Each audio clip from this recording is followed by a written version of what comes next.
సెల్ఫీలు తీసుకునే చిన్న కోడలు. ఒక గ్రామంలో వందన అనే పేరుగల మహిళ తన 2 కుమారులతో ఉండేది. వందన పెద్ద కుమారుడికి వివాహం జరిగిపోయింది. ఇంకా తన చిన్న కొడుకు చేయాలనుకుంది. తాను ఇంకా తన చిన్న కొడుకు రాహుల్ కోసం అమ్మాయిని వెతకడం మొదలుపెట్టింది. కొన్ని రోజులకే వందన యొక్క కుమారుడి కోసం ఒక మంచి కుటుంబం నుంచి పెళ్లి సంబంధం వచ్చింది. దాని తరువాత తనకి సీమ అనే అమ్మాయితో తన కొడుక్కి వివాహం జరిపించింది. పెళ్లి సమయంలో సుమన్కు తన తండ్రి తనతో మాట్లాడడానికి ఆండ్రాయిడ్ ఫోన్ గిఫ్ట్గా ఇచ్చాడు. పెళ్లి తర్వాత వందన సుమన్తో ఇలా అంది, తల్లి, ఇంటి బాధ్యత మొత్తం నీదే. మా ఇంటికి ఇంత చెలాకి అమ్మాయి రావడం చాలా ఆనందంగా ఉంది. పెద్ద కోడలు రీనా బాధ్యతను ఇప్పుడు నువ్వు కూడా పంచుకోవాలి. ఇద్దరు కలిసి ఇంటిని చక్కగా చూసుకోండి.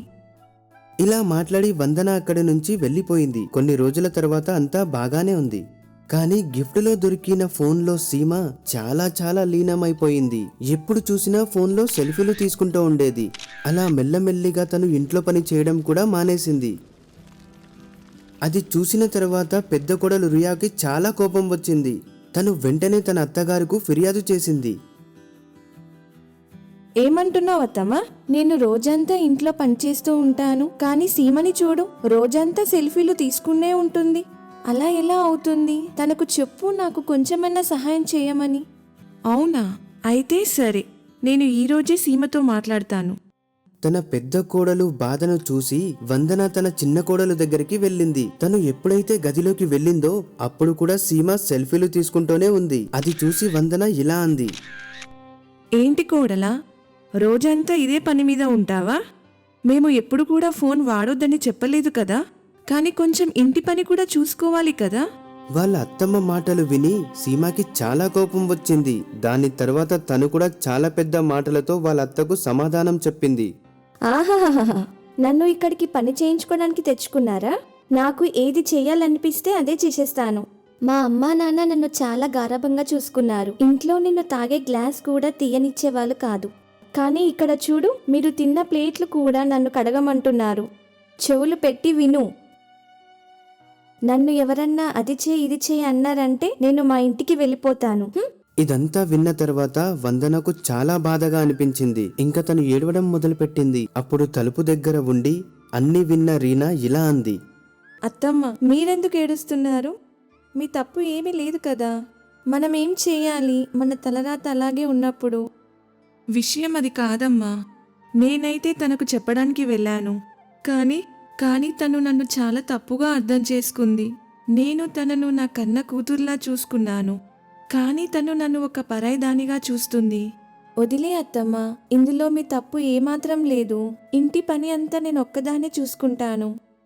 ఆ రోజు నుంచి వందన ఇంకా తన పెద్ద కోడలు అన్ని పనులు చేసుకునేవారు. ఇంకా వారు సీమాకి ఇంట్లో పని చెప్పడం కూడా మానేశారు. ఇంకా రోజు వందన ఇంకా తన పెద్ద కోడలు పని చేసుకునేవారు. ఇంకా సీమ మాత్రం తన ఫోన్లో తన ఫోటోలు పోస్ట్ చేస్తూ ఉండేది. ఇది అంతా చూసి రాహుల్ సీమాతో ఇలా అన్నాడు, ఇదేంటి సీమ, నువ్వు రోజంతా ఫోటోలు తీసుకుంటూనే ఉంటావా? అక్కడ అమ్మ అంత వయసులో కూడా పని చేస్తూ ఉంది. నువ్వు అంత పని చేయకపోయినా కొంచెం అమ్మకి వదినకి సహాయం చేయొచ్చు కదా, ఏమవుతుంది? తన భర్త మాటలు విన్న తర్వాత సీమకి చాలా కోపం వచ్చింది. తను ఇలా అంది, ఖచ్చితంగా ఇలా చెప్పమని మీ అమ్మే చెప్పింది కదా. నాకు తెలుసు ఏదో ఒక రోజు ఇలా అవుతుందని. నేను ముందే చెప్పాను కదా, నేను ఇక్కడికి ఇంటి పని చేయడానికి రాలేను. అర్థమైందా? ఇది అంతా విని రాహుల్కి చాలా బాధగా అనిపించింది. ఇంకా తను వాళ్ళ అమ్మ దగ్గరికి వెళ్ళాడు. అమ్మా, నన్ను క్షమించండి, నేను మీకు మంచి కోడల్ని తేలేకపోయాను. బాబు, ఇందులో మీ తప్పేమీ లేదు. అమ్మాయినైతే నేనే చూశాను కదా. కానీ నేను తనకి నచ్చ చెప్పలేకపోయాను కదా అమ్మా. ఏం పర్వాలేదు బాబు, తను ఇంటి పని చేయనంత మాత్రాన తను నా కోడలు, నీ భార్య కాకుండా పోతుందా ఏంటి? మీరిద్దరు సంతోషంగా ఉండండి. అలా చెప్పేసి వందన అక్కడి నుంచి వెళ్ళిపోయింది. ఇలానే కొన్ని రోజులు గడిచిపోయాయి. అక్కడ వందన రీనా తన పనులు చేసుకుంటూ ఉన్నారు. ఇంకా సీమ తను సెల్ఫీలు తీసుకుంటూ ఇంకా తన ఫ్రెండ్స్కి షేర్ చేస్తూ ఉండేది తన ఫోటోలను. సీమ తన ఇంట్లో ఒక్క స్థలం కూడా వదిలిపెట్టలేదు ఫోటోలు తీసుకోవడానికి. కానీ తను ఒకరోజు ఇలా ఆలోచించింది, ఈ ఇంట్లో నేను ప్రతి చోట సెల్ఫీ తీసుకున్నాను. ఐడియా, ఎందుకని మేడపైకి వెళ్ళి తీసుకోకూడదు? ఇలా అనుకోని సీమ తన ఇంటిపై సెల్ఫీలు తీసుకోవడానికి వెళ్ళింది. తను అన్ని చోట్లోనే సెల్ఫీలు తీసుకుంది. తనకి తెలియనే లేదు తను సెల్ఫీలు తీసుకుంటూ మేడ చివరి వరకు వెళ్ళిపోయింది. అప్పుడు తన కాలు జారిపోయి మేడపై నుంచి కిందకి పడిపోయింది. ఆ! తన అరుపుల శబ్దాన్ని విని ఇంట్లో నుంచి అందరూ బయటికి వచ్చారు. అప్పుడు సీమ నేలపై పడిపోయి ఉంది. దాని తర్వాత సని తనను హాస్పిటల్కి తీసుకెళ్లాడు. సీమాకు చాలా దెబ్బలు తగల్లేదు, కానీ తన కాలు ఫ్రాక్చర్ అయింది. సీమాను అందరూ ఇంటికి తీసుకొచ్చిన తర్వాత రాహుల్ తనతో ఇలా అన్నాడు, నేను నీకు ఎన్నిసార్లు చెప్పాను నువ్వు ఫోన్కి అడిక్ట్ అవుతున్నావని, కానీ నువ్వు నా మాటలే వినలేదు. చూసావా దాని ఫలితం ఎలా ఉందో. రాహుల్ సీమాని తిట్టేసి అక్కడి నుంచి వెళ్ళిపోయాడు. ఇప్పుడు సీమ బెడ్ పై నుంచి లేవలేకపోతుంది. అందుకని తన పనులన్నీ వారి అత్తగారే చేస్తూ ఉన్నారు. ఎలాంటి మనస్పర్ధలు లేకుండా రీనా కూడా ప్రేమగా తన పనులన్నీ చేస్తూ ఉండేది. ఇలా కొన్ని రోజులు గడిచిపోయాయి. ఇవన్నీ చూసి సీమ తను చేసిన తప్పులను తెలుసుకుంది. దాంతోపాటు తనకు ఇది కూడా అర్థమైపోయింది తన ఎంత పెద్ద తప్పు చేసిందో అని. అలా కొన్ని రోజులకే సీమ ఆరోగ్యం మెరుగయింది. ఇంకా తను ఇంటి సభ్యులందరినీ క్షమాపణలు కోరింది. మీరంతా ఎంత మంచివాళ్ళు. నేను మీ అందరినీ ఎంతగానో బాధ పెట్టాను, కానీ దాని తర్వాత కూడా మీరంతా నాపై ప్రేమను చూపించారు. అందరికంటే ఎక్కువ మా అత్తయ్య నాకు సహాయం చేసింది. ఇలాంటి అత్తమ్మ దొరకడం నా అదృష్టం. ఈ రోజు నుంచి నో ఫోన్. నేను కూడా అందరితో పాటు ఇంటి పని చేస్తాను. ఇది అంతా విని వందన చాలా సంతోషించింది. ఇంకా సీమతో ఇలా అంది, సెల్ఫీ కూడా తీసుకోవాలి మా అందరితో పాటు.